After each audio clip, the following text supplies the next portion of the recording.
بچوں، آج ہم خاکہ سے کہانی بنانا سیکھیں گے۔ کہانی ہندی زبان کا لفظ ہے جس کے معنی واقعہ یا قصہ کے ہیں، یا داستان بھی کہہ سکتے ہیں، اور یہ گزرے ہوئے زمانے کی بات ہوتی ہے۔ تو بچوں، آپ نے کہانی لکھتے وقت ان باتوں کا خیال رکھنا ہے۔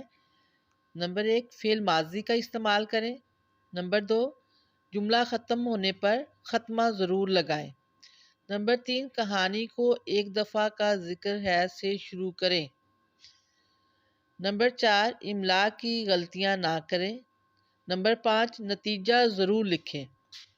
چلیے اب ہم دیکھتے ہیں کہانی کا خاکہ۔ اندھیری رات تھی، پھر آگے ڈیش ڈیش ہے۔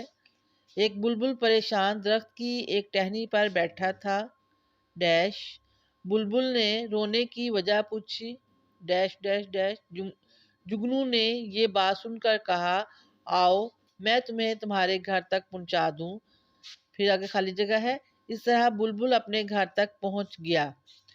تو اب ہم نے اس خاکے کو سامنے رکھ کر مکمل کہانی بنانی ہے۔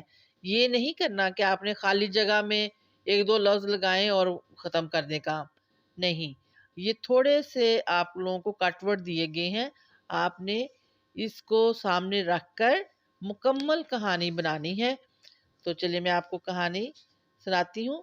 ایک دفعہ کا ذکر ہے کہ اندھیری رات تھی، جنگل میں جانوروں کی خوفناک آوازیں آ رہی تھی۔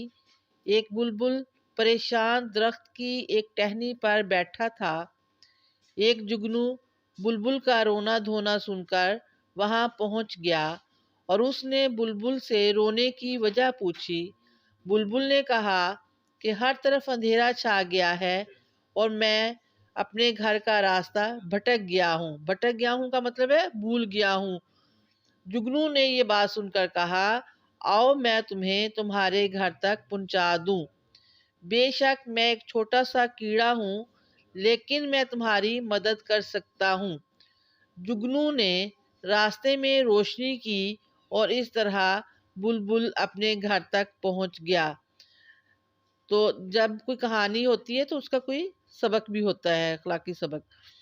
تو اس کہانی کا سبق یا نتیجہ ہمیں یہ ملتا ہے کہ اس دنیا میں وہی لوگ اچھے ہیں جو دوسروں کے کام آتے ہیں۔